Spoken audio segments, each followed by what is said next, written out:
Hello, everybody. Welcome.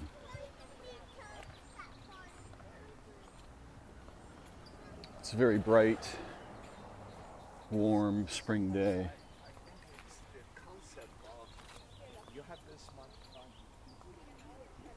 Here in San Francisco.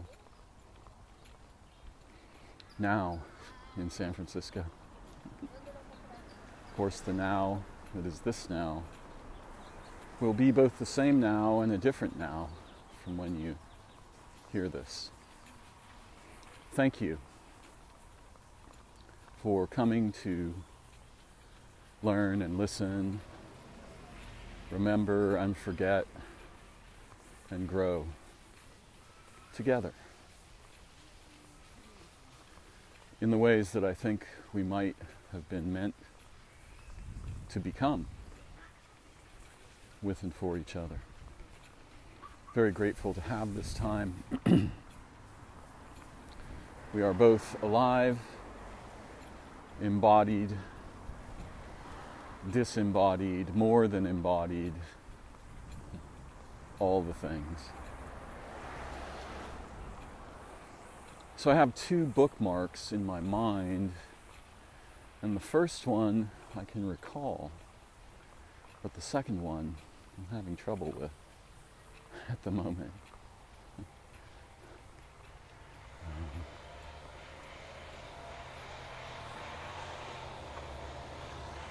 You know, I often speak about how language misguides us. And it's a very trenchant kind of misguiding. And the primary problem is just the familiarity of the tokens that we use to point at phenomena.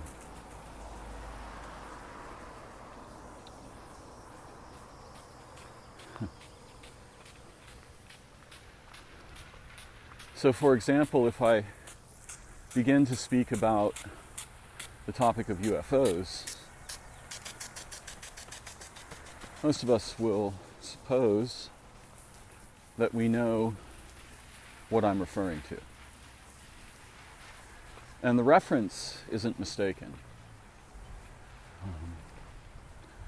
Referring to things in the sky that don't fit in our catalog tree. Oh, now I remember the second one. Okay, so the first one is the problem with norms and generalizations. But the second one is that we have the separation of organisms in nature backwards. The unity has precedence. And flipping this over presents an entirely different world and way of being human. A way that's unfamiliar to us, but much more natural to our souls and our hearts and the origins of our intelligences than the methods we were scripted with, which are separate categorical, right? The raccoon is not the tree.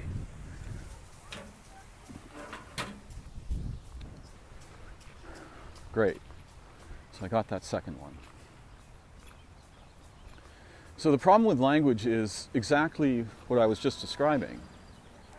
Once we know what something is, implied by that recognition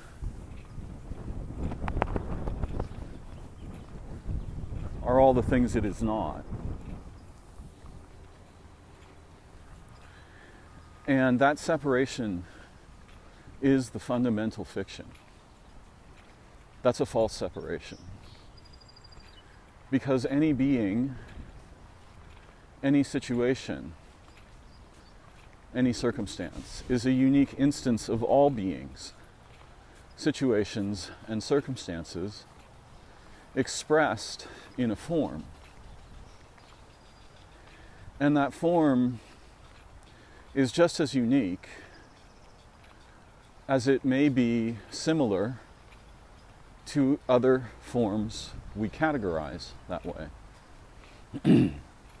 A simple example of this is a tree.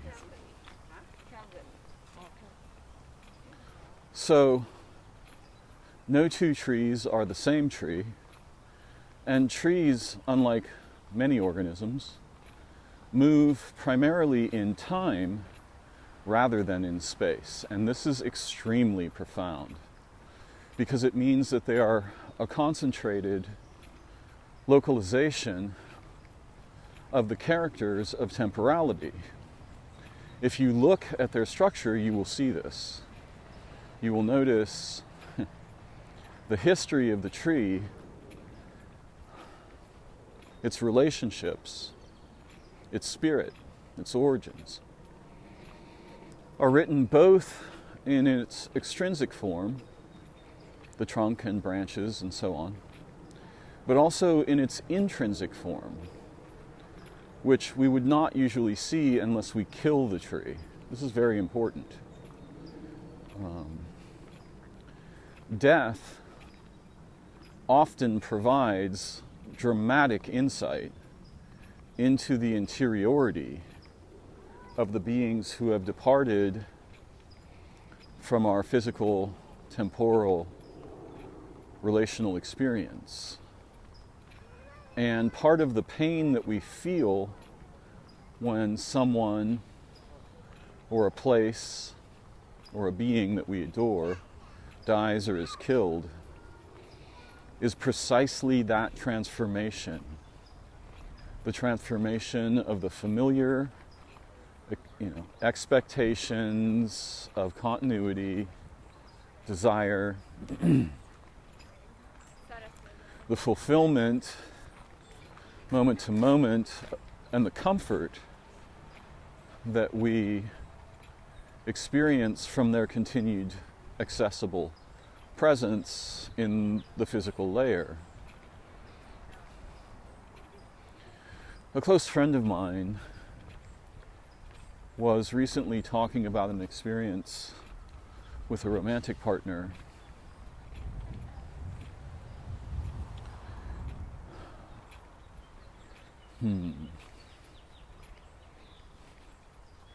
I think I'll have to resist talking about this directly. So,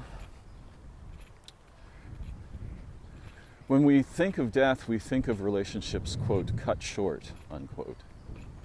What we don't think of, and is very important to think of, is that there are different kinds of relationships, and their temporalization is the thing that determines how they are different.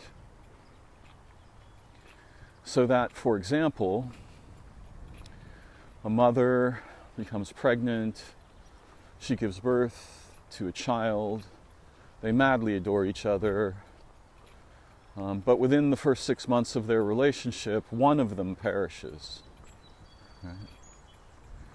And we think, what a tragedy. And it's not untrue. The pain and the tragedy is real. But our thinking about it is probably very confused because in some relationships, the whole relationship occurs over a very brief span of time, right? And so it's temporally compressed. And because it's compressed that way, it's profoundly different from a relationship that lasts, for example, many years. All of the love and adventure and wonder and awe are compressed into that seemingly small interval. And we suppose, rationally, that, this is a terrible deprivation. It's not untrue, but it's incompletely true. And the aspect of its incompleteness is amazing and profound. I recall a very impactful relationship of my own that lasted between us, on both sides, for a fairly short period of time. In fact, we never actually met. And that relationship was and in some ways still remains monumental for me emotionally. And of course, I have all kinds of regrets and confusion and why didn't this work out and all of the things that ordinary humans might naturally feel. But I've come to this new perspective where the beauty and the intensity of those months is so profound that if I would allow it, it would overcome my feelings of loss and tragedy and concern. Yet I am very bonded to those feelings because those feelings are natural to my way of being Darren, to my habits, and so forth.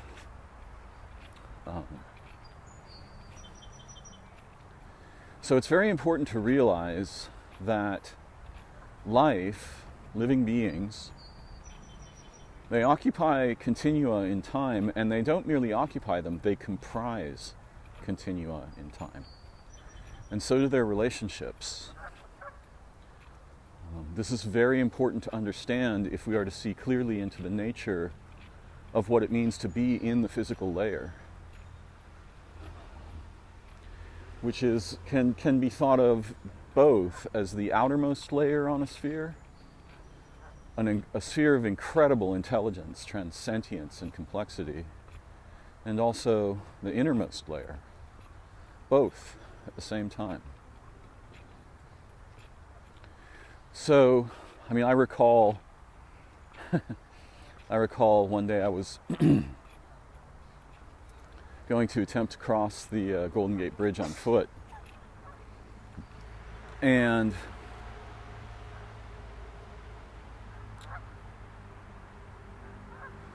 whatever was in my mind was nothing like the event that took place. And the event that took place happened over a few seconds. I was probably in my late 30s, and I went to the bridge and I began to walk out on it. And there was a family, fairly obviously tourists, and they were Japanese. Their daughter and I, she was somewhere in her 20s. Our eyes met for a brief instant. I know, but I got some fishies over here. Come on. All right? So if you stay with me, we'll eventually get to the fishes where you can see them, okay? In fact, you know this stick is good for a so the reason why they got So Tell me about our eyes met for an instant, and I don't understand what happened. There was some kind of an explosion inside me.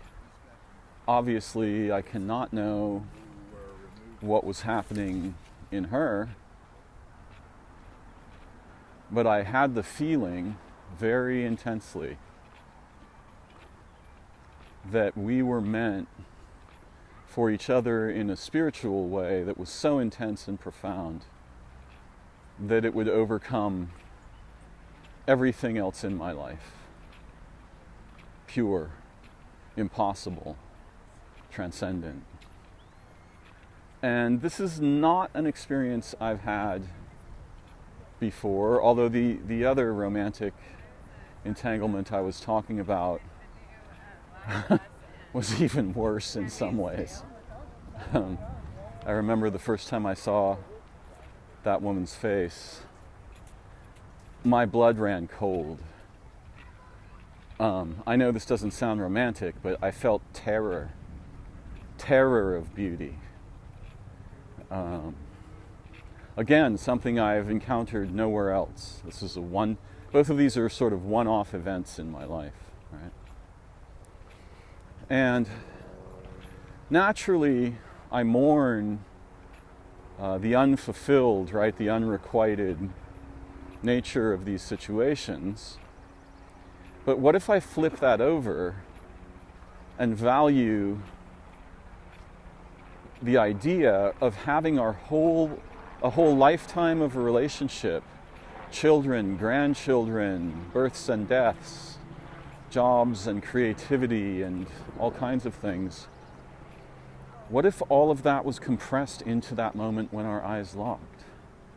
Or, caught each other? Right? It's very important to be able to think this way, and this has to do with changing how we think about time. Almost all of the insights, a vast portion of them that I have ever had, simply have to do with perceiving temporality from a different perspective of value and concern, because temporality is nothing like a single linear line where everybody experiences the same year. There are 0 people that experience the same year. 2 trees may be of the same kind, they're still going to be radically different, and neither of them will occupy the same place. And since they do not occupy the same place, the features of time they produce by existing and participate in are unique. Right? Similar and unique. This is the way the unity is expressed in beings. So this comes around then to the first point or bookmark that I had in mind, which is that there are precisely 0 normal humans. There is no such thing as a normal human. Think about this carefully for a moment.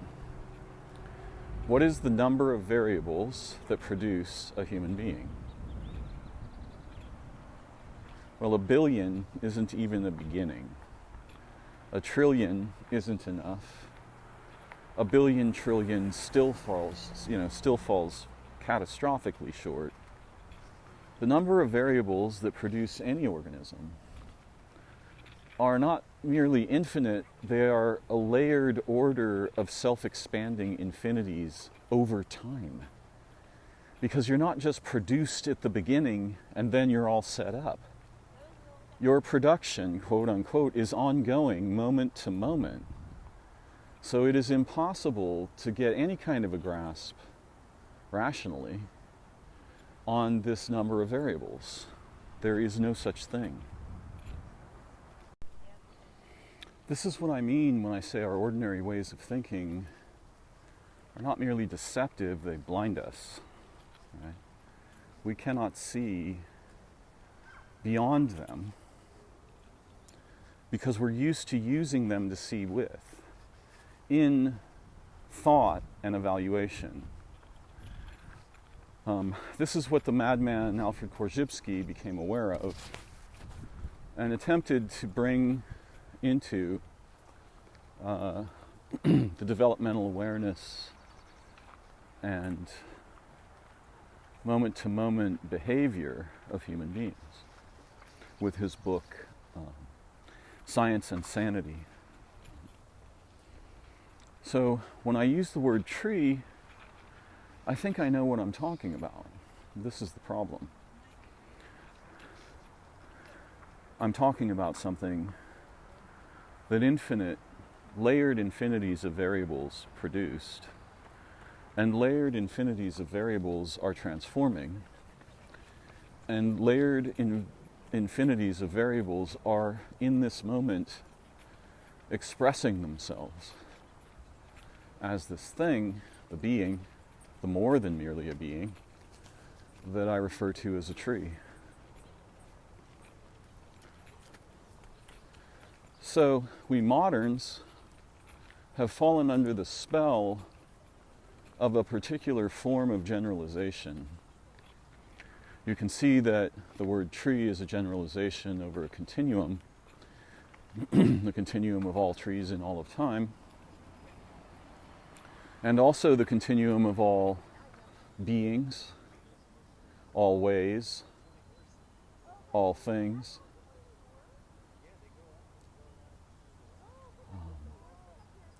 All moments of awareness, all thought, love, insight, wonder, awe.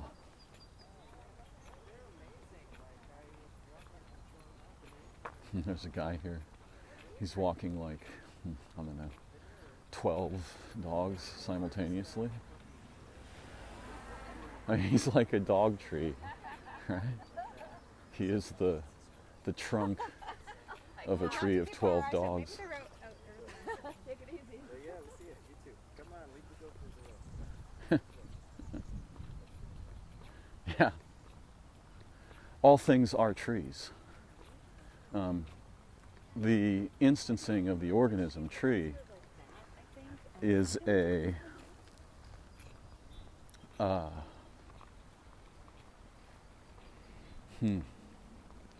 expression of the character of timespace, origin itself, transcendence, sentience, intelligence.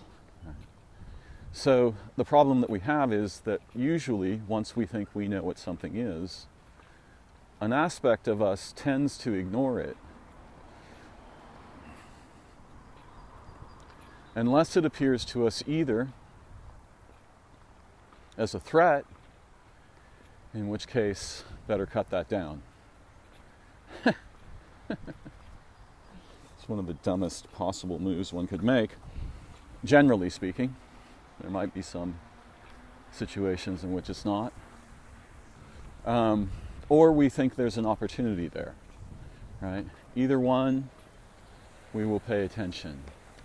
Our attention will transform.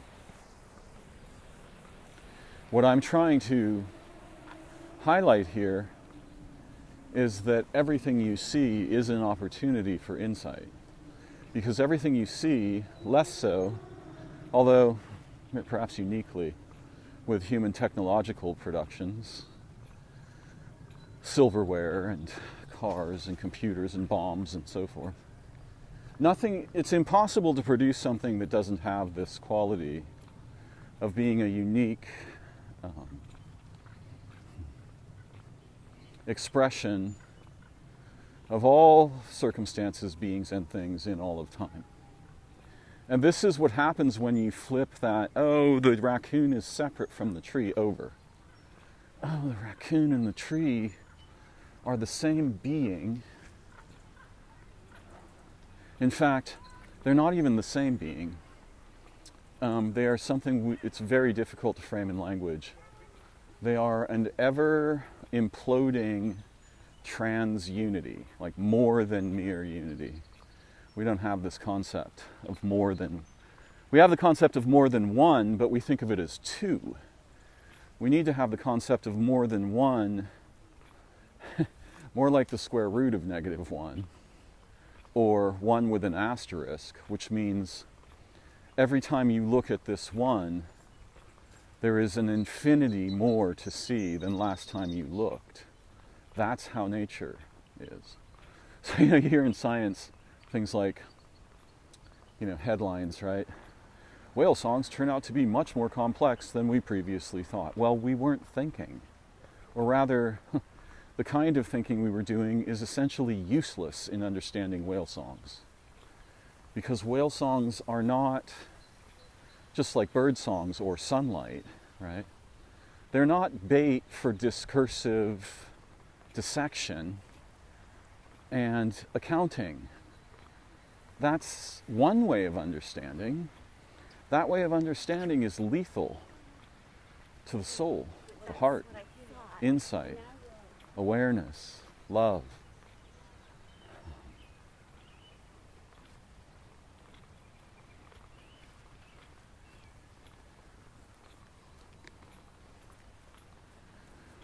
So, back to this first point. There's an aspect of our consciousness associated with specific brain regions that dismisses things we know so we can get back to eating Cheetos and binging on Lost. Right? Basically, what we want, what this aspect wants, is leisure, or one of the things it wants, anyway, is relief from vigilance. And so, naming things and the consequence of the naming, which is usually ignoring them thereafter, unless they're seen as an opportunity or a threat, results in a reduction in vigilance, which does provide a certain kind of comfort. The problem is that that kind of comfort is not really the kind you want. There are other vectors from which comfort can be derived that are the kind we want. And one of them is sort of the enlightened aspect of comfort, which is, whatever is going on, the universe, the everything, whatever, it's got my back. It had my back before I was born. It built all my cells. It can take care of death, birth, everything. It's got this well in hand. I can relax in the sense of my fear of losing something, because there's nothing being lost except in a kind of strange accounting game that I've become used to doing and was trained to do by other delusional and insane humans who propose that this is the, quote, right way to do things.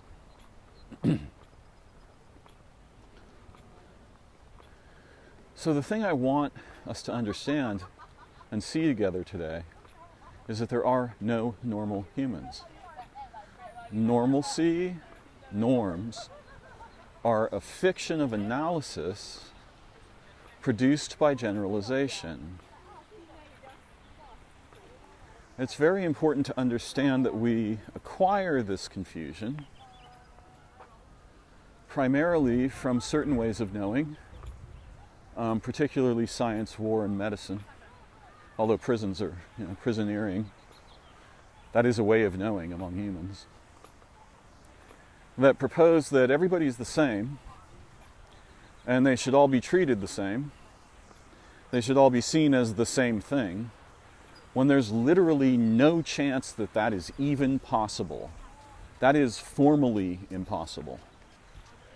And this is one of the problems that we have with certain medical technologies, i.e. most of them in the West, the allopathic medical technologies that treat human beings as if they're all the same thing.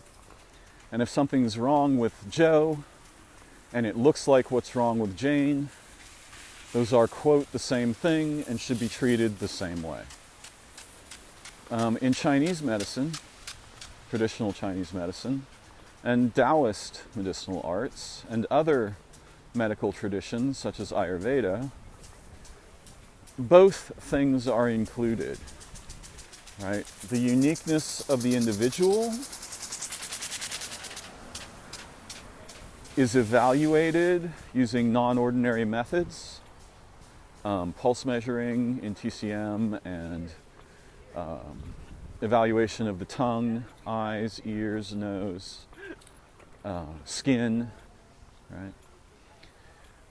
So the unique situation of the individual is at least as important in many medical traditions as the fact that they might have a cold, or whatever else they might be diagnosed with by an allopath.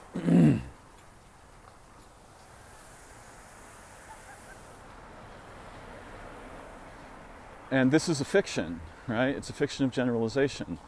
It's the same fiction that is both that is wrong-footed on both sides of the arguments about wokest gender, right? On the one side, you can't know what a man is because a man is ambiguously unique. That's true.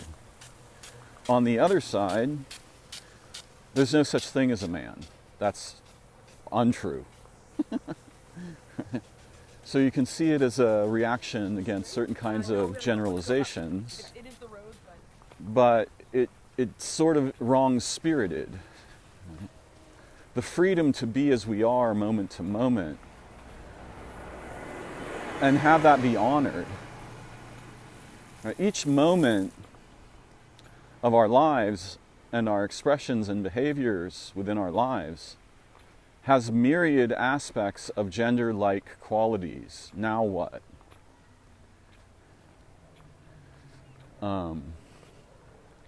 In a sense, the transgender movement, which is unique in each person that considers or embodies or enacts it,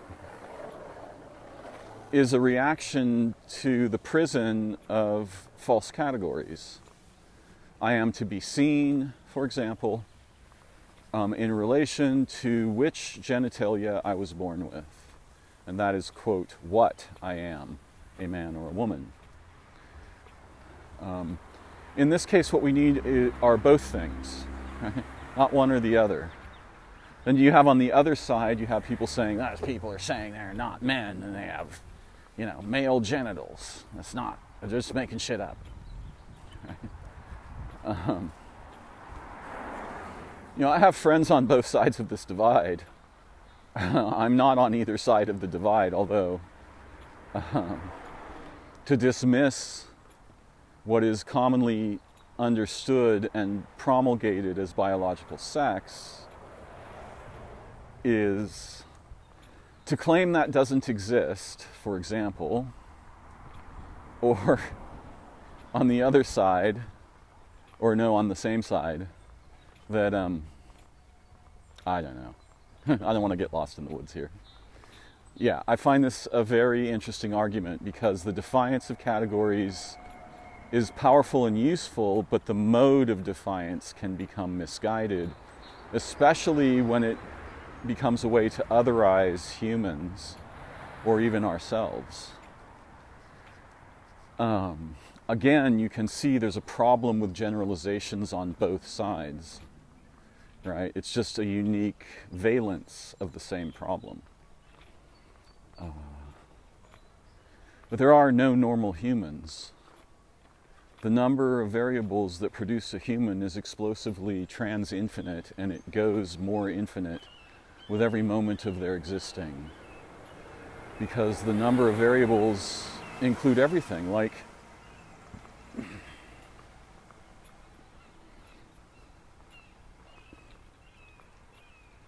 the entire history and future of the universe. The histories of all those things we might call particles and all those things we might call waves are insufficient. If we had all those histories, that would still be insufficient to understand this situation, which is unimaginably profound and completely unlike our common thinking. Now, there's no need to try to get a hold of all of that. But this is what the, sort of the left hemisphere rational thing likes. I want to get a grasp on it. Well, it's ungraspable. What you want, if something's ungraspable, is to release your grip and receive it. Right? To receive it as it is becoming, as it has been, as it will become, all of these things. So there are no normal humans, and part of the I'm worried about YouTube censoring me. They have a particular hard-on for anything about medical science at this point in time. But yeah, allopathic medicine that treats every human as the same thing. Again, it's not untrue, but it's wildly incomplete, and what will save one human will kill another. And you won't know that until after you apply the the prescription, right? So it's very, very complicated, very profound, this matter. And this is how language misfoots us, right? We think, oh, I know what a human is. There's no chance of you knowing what a human is. Even if you knew all 8+ billion of them, personally, you would still not know what a human is. There are positions above our normal perspective and ways of thinking that illuminate what humans are. But what they are changes as you circle them in the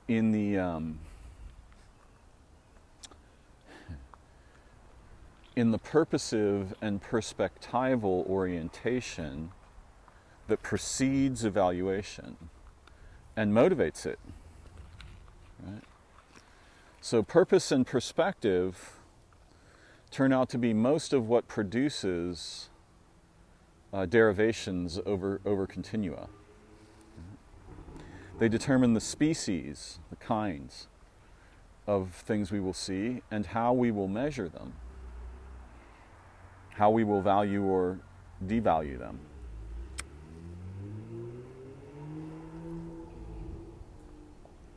When common humans are talking about truth, they're not talking about truth. What they're talking about is having adopted a frozen motive in approaching a phenomena, a frozen purpose in evaluating it, and then a completely unjustified celebration of the results. I do this all the time myself. I actually had to do that just now to make that statement. That's a thing where I did what I'm talking about. I used to call that a granch. Yeah, I did what I was describing by describing it. That's a magical thing, very rare among humans, or extremely common but unconscious. There are 0 normal humans. Normal humans are, in fact, the outliers from a perspective. I mean, consider the problem, philosophically or even syllogistically, of Joe Normal. Joe is the most normal guy that has ever been a guy, right? He's absolutely normal in almost every respect. Not that anyone could sit down and define what those variables are, right? What it would mean is that he is the intersection of a trillion graphs, and he is that point of convergence of all the curves, right?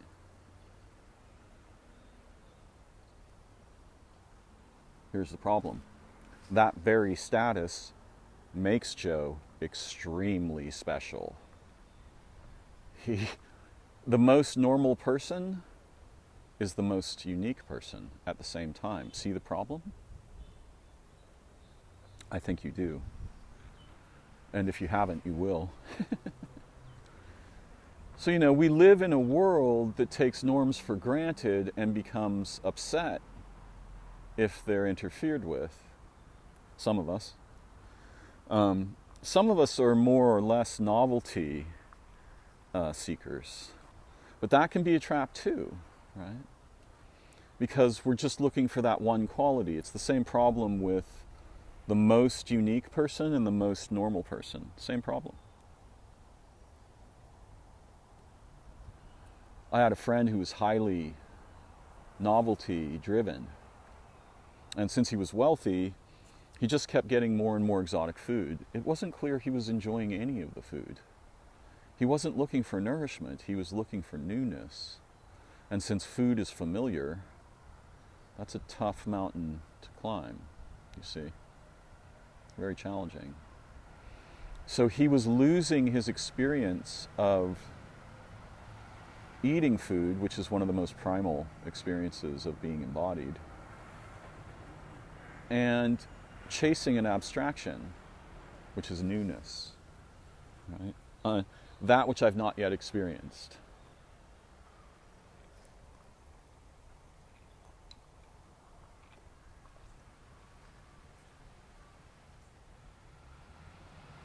In point of fact, physical existence is pure presentation of infinite novelty. Most of us are dead to that until something happens to us that wakes us out of the generalizations familiar from language, rational thought, common everyday experience, habit, and so forth. Often that requires a crisis. We don't have to produce one, thankfully. Life will take care of that. But it's very important to see this. The novelty that we might seek by buying more and more expensive and exotic food is actually present in every moment and to every experience of encountering anything, but especially food.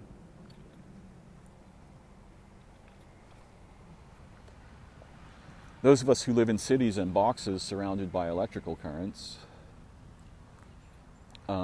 it's much worse for us, right? Because the senses with which we would open to the novelty of every moment of experience and just being embodied at all are deadened and, what is the right word? They are scripted. They are imposed upon. They are delimited by the regularization of the shapes.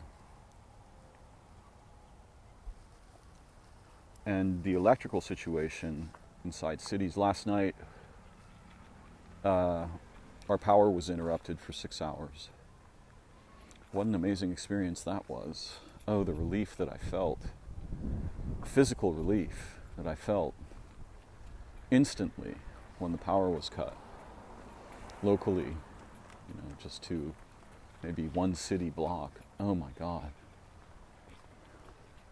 And it's funny because I woke up exactly when the power was turned on, actually just very slightly before it.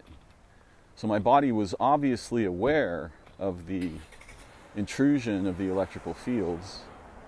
And of course, not all of them were retracted. The 5G signals and so forth were still operational in my zone. All right, so let's get to this other thing. The thing about the raccoon and the tree are the same animal. When we study bees, like Lars Chitka does, his brilliant book, The Mind of the Bee, just arrived at my house yesterday. We have to study everything. There's no way to study just bees, because there's no such thing as just bees. There is a feature of thought that blinds us in this way. It blinds us to the unity and presents the bee as a distinct, separate thing. Again, not entirely wrong, but the valence is wrong. We should be perceiving and thinking from unity to distinction rather than the other way around. Because in the other way around, we don't usually get to the unity. In the other way around, the false distinction prevails in consciousness. Right? And we think, oh, there are bees and there are flowers. This is impossible. It's formally impossible. It cannot be this way, pun intended. It cannot be. The bees are the sun. They are the world. They are the flowers. They are the sky. They are the weather. They are, the effects of human technology. There's no separating. The earth is one being, and it's not even merely an organism. It's one who transcends all categories, because without that one, there are no categories. There's no language, no thought. The sun is very similar. Take that away, everything disappears. All human arguments, gone. Mathematics, gone. Religion, gone. Right? So it's very important to really get this principle in your bones. Right? You are not a separate thing. The separation is mostly rational, and it's blinding. It's useful and important in a specific layer of the physical for humans, the representational layer, where humans make representations of things and then confuse the things they represented with their representations and then forget that there are beings, or that the sun is a being, or that everything is beingness together all at once. This is how it goes. So the raccoon and the tree, they're the same thing. And if you could ask the raccoon, I'm pretty sure it would answer in both at least 2 valences and probably 7 minimum, right? It'd be like, well, we'd have to talk forever for me to tell you the truth, which would be true. But here's how I experienced it. Me and the tree, we are one. Me and the fishes, we are one. I eat the fishes. Me and the crustaceans, we are one. They are very tasty. I change their people change my people, but it's all one people at the root. Love can be understood as the precedence of unity over the illusion of distinction. Suddenly we meet that person, and the precedence of unity is immediately apparent in our bones. Oh, you and I, we are one. And we are 3, right? Because we are me, we are you, we are the everything as me and you, but we are also the child of us, right? And that child, it doesn't have to become physical, though it sometimes does, and that's amazing. The universe loves to make babies. It's pretty much her favorite thing. She will go to incredible lengths to arrange that. Ever more incredible over time. So yeah, get this in your bones. Those organisms you see, they are like the fingers of one being. And it doesn't matter where you place, which register you put it at. You will see differently depending on which register you put it at. You can think of them all as children of the moon, and that will present certain features to your awareness and insight and creativity. You can see them as extensions of the beingness of the earth. They are like the fingertips of one thing where the finger itself is invisible, as is the wrist and the arm and so forth, right? Now this is so profound and liberating that if you follow this in your spirit quests, you will discover impossibility after impossibility after impossibility, and you will become those impossibilities. You will not merely know them. This isn't a thing for knowledge. This is a feature of being, right? Becoming, unforgetting, remembering, loving, unoccluding. This word I love, anamnesis, unforgetting. All of these things are known to your soul, and they are known intimately the way you know your own hand. What is uncommon is to play with them in conscious thought.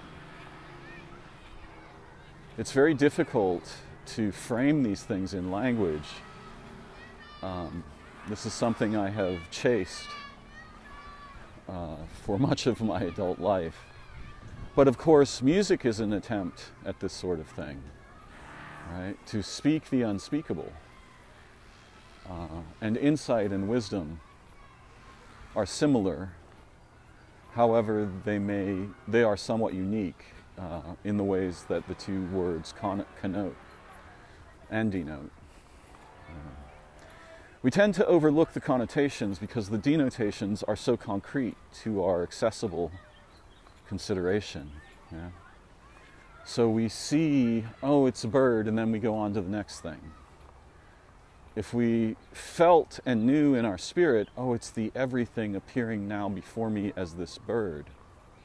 It is the everyone.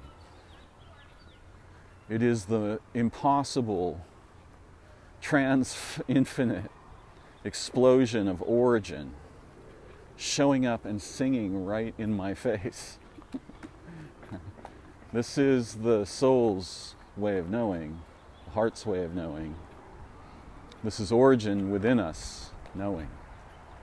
Except that knowledge is not its thing. Participation, relationship, intimacy, these are its ways.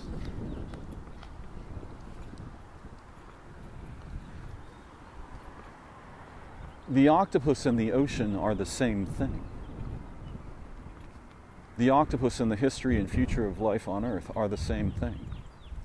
The octopus is a unique localization of all of those relationships with time, light, matter, water, moon, stars, the more than everything we can think. And this is true and beautiful in a way that no syllogistic or rational truth can ever approach. Right? The octopus is living truth, infinitely true. Cannot lie, does not dissemble, is not rational. And we too are like this. And of all of our aspects, it is our mind, our awareness, that organizes and inhibits the potentials of our nature as beings, organisms, animals, humans, spirits, children of the sky. Thank you for joining me. So grateful to have this time together. Please take a moment and tickle the algorithm if you wish. Leave a comment, a criticism, especially if you have a good one. I love those. Ask a question and I'll respond. Or give me a suggestion for a topic to pursue in a future walk and talk. And if you're so inclined, take a moment, buy me a cup of coffee, visit my Patreon, all that weird representational junk. I'd love that. And if you want to have a one-on-one conversation, let me know what's on your mind. Maybe we'll give that a go. So grateful to have this time together. I wish you every blessing and the fulfillment of the spirits of your origin and ancestors. May your dreams be as amazing and beautiful as the sky is vast and true. Thank you for joining me. Bye-bye for now.